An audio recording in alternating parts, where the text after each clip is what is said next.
संस्थाले गरेको हो र त्यो संस्थाको नाम चाहिँ राष्ट्रिय आविष्कार केन्द्र हो र यो अहिलेको यो किताब बेचेर कारखाना चलाउने भन्ने जुन अभियान छ विश्व कारखाना महावीर पुन भन्ने एउटा व्यक्तिलाई दिएको होइन, राष्ट्रिय आविष्कार केन्द्र भन्ने एउटा संस्थालाई सरकारले चाहिँ के अरे भिडाएको हो। यो भिडाएकै हो तर झुक्क्याएर भिडायो क्या, नर्मलमा झुक्क्याएर भिडाएको।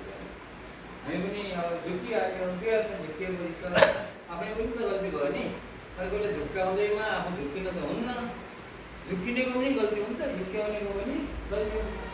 हाम्रो पनि गल्ती के भयो भने हामी झुक्क्यौँ। कसरी झुक्क्यौँ भन्दाखेरि यो सरकारले मद्दत गर्छ, तपाईँहरूले प्राविधिक सहयोग दिनुहोस्, प्राविधिक सहयोग दिनुहोस्, मर्मत गरिदिनु सरकारले पैसा हामीले अर्थ मन्त्रालयबाट हाल्छौँ भनेर रक्कै पारेर सम्झौता पनि गरेर सम्झौता गरेर पनि झुक्काइहाल्यो। हामी पनि मक्कै बनियो। पछि गएर हामीलाई यो चाहिँ सुरुमै भनिदिएको भए हामीले गर्नु थिएन है। पछि भनेको सुरुमै भनेन। हामीले यो मर्मत गर्ने यताउता गर्ने चलाउनको लागि यो पैसा दिन्छु भनेर सम्झौतामा ल्याएको छ, सम्झौताको बुँदामै ल्याएको छ। तर पछि गएर यो पैसा चाहिँ ऋण स्वरूप लिनुपर्छ भनेर सुरुमै सम्झौता गर्दाखेरि भनेको भए के हुन्छ? अनि पछि त झुक्क्याएर हामी त्यहाँ फसियो। अनि अब के गर्नु, फसियो।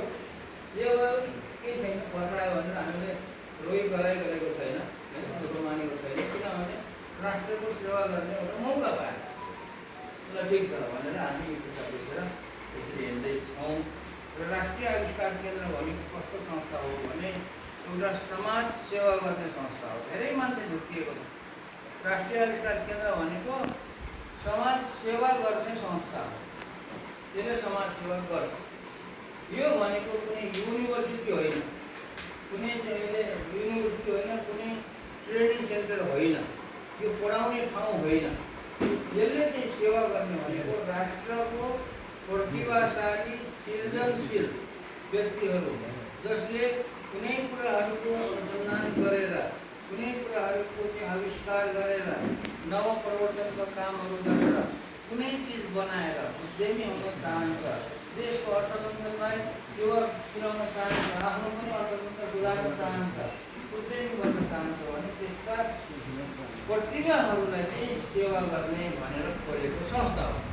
एकदम समाज सेवा।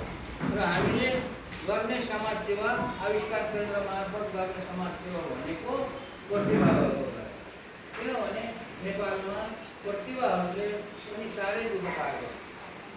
कोही पनि प्रतिभाहरू जसले केही गर्ने, उसको चाहिँ दिमागमा केही नै कुनै कुराहरूको कल्पना आउँछ, सिप छ उसको हातमा, उसले गर्न जाने छ, तर गर्नको लागि कहीँ चाहिँ केही द्वार सहयोग केही पाएको छैन।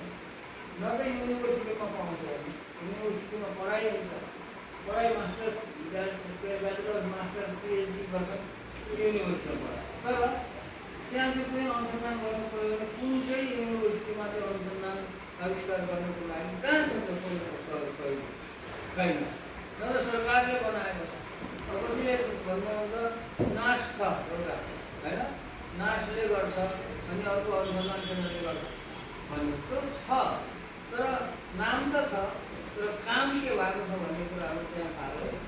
कोही प्रतिभाहरू त्यहाँ केही म यस्तो गर्छु भनेर त्यहाँ गयो भनेदेखि उनीहरूलाई त पकाएर फुलाएर राखेर सहयोग गर्नुपर्ने हो। त्यस्तो किसिमको वातावरण चाहिँ त्यहाँ सिर्जना भएको छैन। किनभने त्यो त एउटा सरकारी संस्थाबाट भनेको। अनि अब यिनीहरूमा के छ त भन्दाखेरि जाँदाखेरि वर्षमा के हुन्छ,